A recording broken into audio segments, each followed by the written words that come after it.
The monsoon lashed against the ancient stone walls of Vikram's ancestral home, each gust of wind sounding like a mournful sigh. Inside, the air hung heavy with the scent of damp earth and something else, something indefinable, yet unsettling.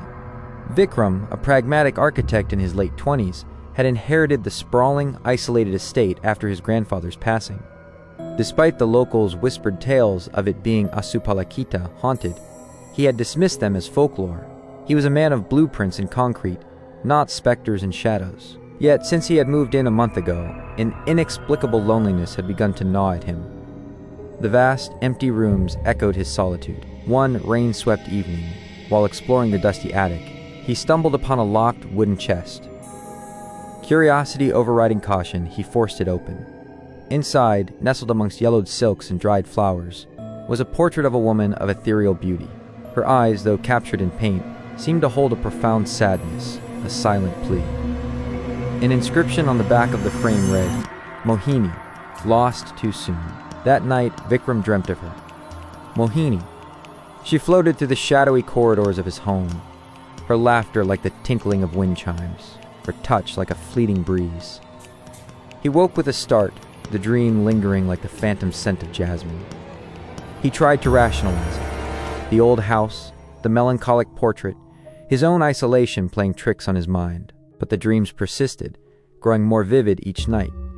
Mohini would speak to him in a language he didn't understand, yet somehow comprehended with his heart. She shared stories of love and loss, of a life tragically cut short. Vikram found himself inexplicably drawn to this spectral presence. He started spending his evenings in the attic, gazing at her portrait, feeling an odd sense of connection to a woman who existed only in a frame, and his dreams. Then the whispers began. Faint at first, like the rustling of leaves, they seemed to emanate from the very walls of the house.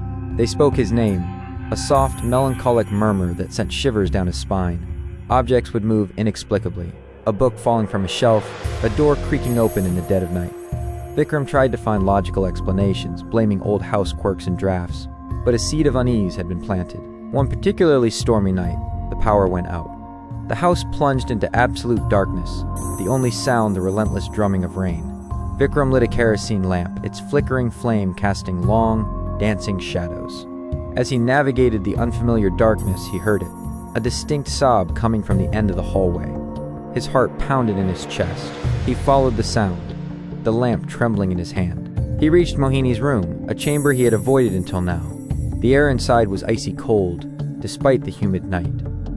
And then he saw her, not in a dream, not in a portrait, but a translucent figure bathed in the faint moonlight filtering through the window. Her eyes, the same haunting eyes from the portrait, were filled with tears. Fear warred with an overwhelming sense of pity within him. He wanted to run, to scream, but he found himself rooted to the spot, unable to look away. She reached out a spectral hand towards him, her touch sending a chill that went deeper than bone, a way to help her find peace, to release her from her spectral prison. The locals, noticing his increasingly gaunt appearance and his strange pronouncements about his companion, whispered amongst themselves, their initial fear turning to pity and concern. One day, while delving deeper into the history of his family, Vikram discovered a hidden chamber beneath the house. Inside, he found an old diary detailing a tragic love story, a young woman named Mohini who was betrothed to a man from a rival family. On the day of her wedding, she was poisoned by a jealous servant. Her life extinguished before it could truly begin. The diary spoke of a hidden amulet, a family heirloom believed to possess immense spiritual power, which was buried with her. It was said that this amulet held the key to her restless spirit. Vikram felt a surge of hope. If he could find the amulet, perhaps he could help Mohini find peace, perhaps even release her. He spent days searching the grounds, following the cryptic clues in the diary. The monsoon had subsided, leaving the earth damp and yielding. Finally, near an ancient banyan tree in the overgrown garden, his shovel struck something hard. He unearthed a small, intricately carved wooden box. Inside, nestled on faded velvet, lay a silver amulet shaped like a crescent moon.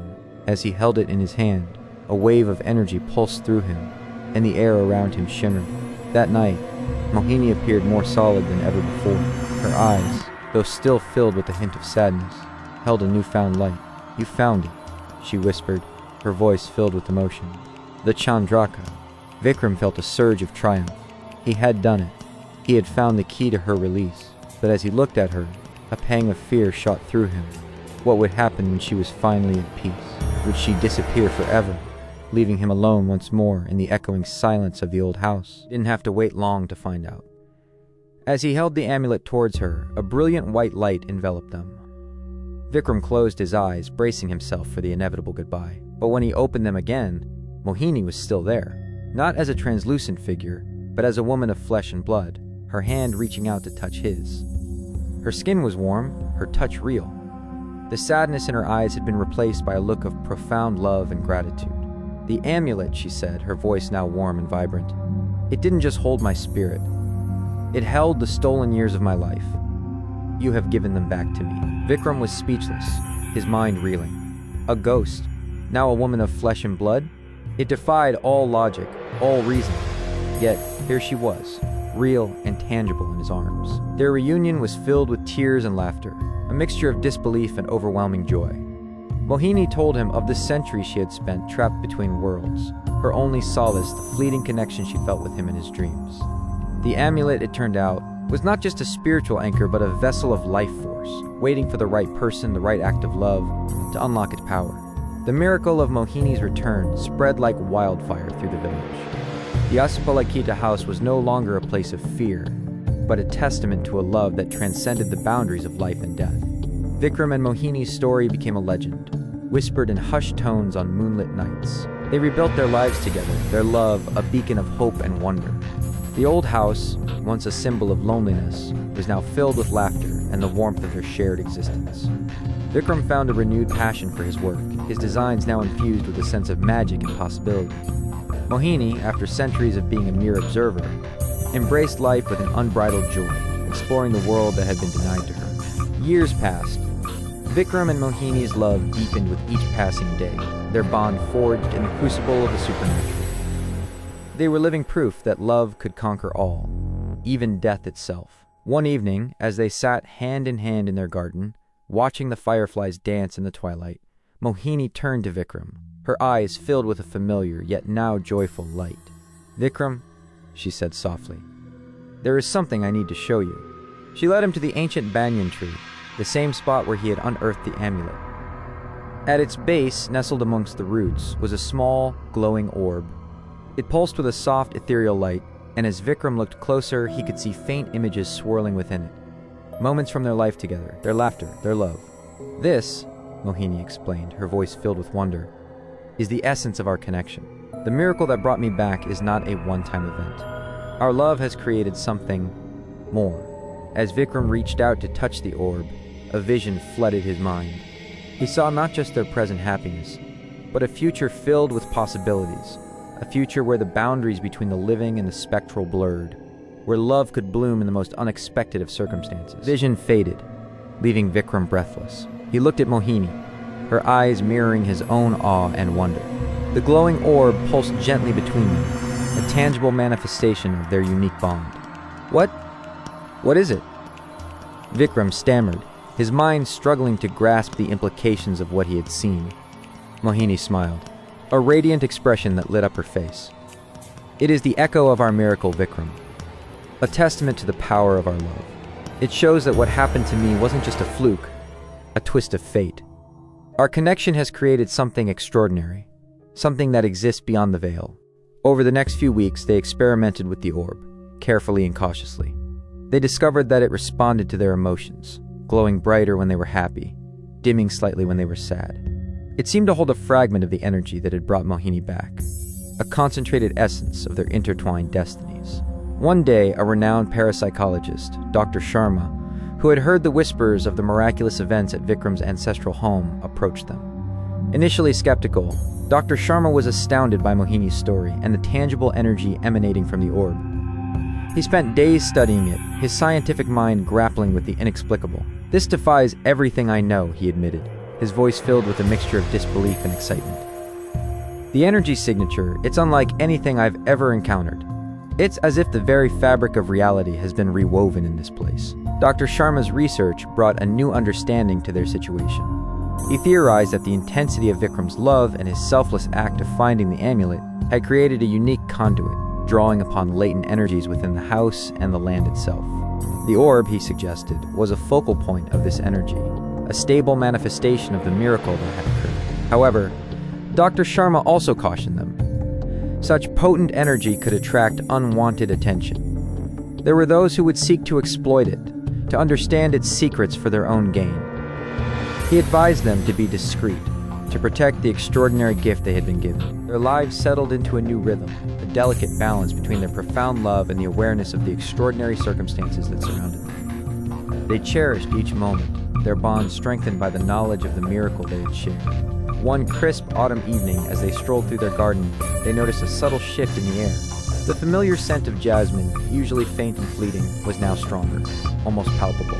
The glowing orb, resting on a stone pedestal beneath the banyan tree, pulsed with an unusual intensity. Suddenly, a figure materialized near the orb. It was another spirit, translucent and shimmering, her face etched with sorrow. Mohini gasped, recognizing the spectral figure. "It's Leela," she whispered to Vikram, her voice filled with a mixture of pity and fear. She was a servant in the house centuries ago. She died under tragic circumstances, falsely accused of theft. Leela's spectral form flickered, her eyes filled with a desperate longing as she gazed at the glowing orb. She reached out a trembling hand, but it passed right through. Mohini felt a pang of empathy. She knew what it was like to be trapped, to yearn for release. She looked at Vikram, a silent question in her eyes. Vikram understood. Their miracle wasn't just for them. It was a beacon, a possibility for others who were similarly bound. He took Mohini's hand, his heart filled with a newfound sense of purpose. Together, they approached Leela's spectral form. Mohini spoke to her softly, sharing her own story, explaining the power of the orb. Leela listened intently, her sorrowful eyes fixed on the glowing light. With gentle guidance from Mohini, Leela tentatively reached towards the orb again. This time, as her spectral hand neared it, a faint golden light emanated from the orb, enveloping her. Leela's form shimmered, becoming slightly more solid, a flicker of hope appearing in her eyes. Over the next few months, Vikram and Mohini dedicated themselves to helping other trapped spirits. The banyan tree became a sanctuary, the glowing orb a beacon of hope. One by one, lost souls were drawn to its light, guided by Mohini's empathy and Vikram's unwavering support. The orb acted as a catalyst, drawing upon the residual energy of their miracle to provide solace and, in some cases, release to these spectral wanderers. They learned that each spirit's connection to the orb was unique. Some found the peace they needed to move on to the next realm. Others, like Leela, found a measure of grounding, their spectral forms becoming more stable, their memories clearer. The process was gradual, requiring patience and understanding. Their actions did not go unnoticed. Word of the miracle tree and the couple who could communicate with spirits spread, attracting both the curious and the desperate. Vikram and Mohini were careful, heeding Dr. Sharma's warnings, choosing whom they allowed into their sanctuary. One day, a woman named Priya arrived, her eyes filled with a desperate grief. Her young son had died in an accident a year ago, and she felt his presence lingering, unable to find peace. Mohini, her heart aching with empathy, guided Priya to the banyan tree. As Priya stood near the glowing orb, a faint image of her son appeared beside her, his spectral hand reaching for hers. For the first time since his death, Priya felt a sense of connection, a flicker of hope that her son was not entirely lost. Through the orb, they were able to facilitate a form of communication, allowing Priya to say the unsaid, to offer her love and reassurance. While her son's spirit did not become fully corporeal, Priya found a measure of peace, knowing that his essence was still connected to her, guided by the gentle light of the orb. Vikram and Mohini realized that their miracle had evolved. It was no longer just about Mohini's return. It was about offering solace, hope, and connection to those caught between worlds. Their love had become a conduit, a bridge between the living and the spectral. Their lives were now dedicated to this extraordinary purpose.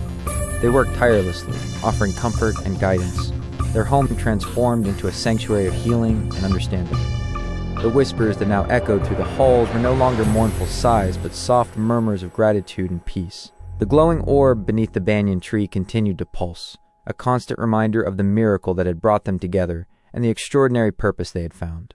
Their love story, once a tale of a ghost wife, had blossomed into a beacon of hope, illuminating the darkest corners of existence and proving that even in the realm of the supernatural, love was the most powerful magic of all. And as they stood hand in hand beneath the ancient tree, bathed in the soft glow of the orb, Vikram and Mohini knew that their extraordinary journey had just begun, their love story forever intertwined with the mysteries of life, death, and the miraculous power of connection.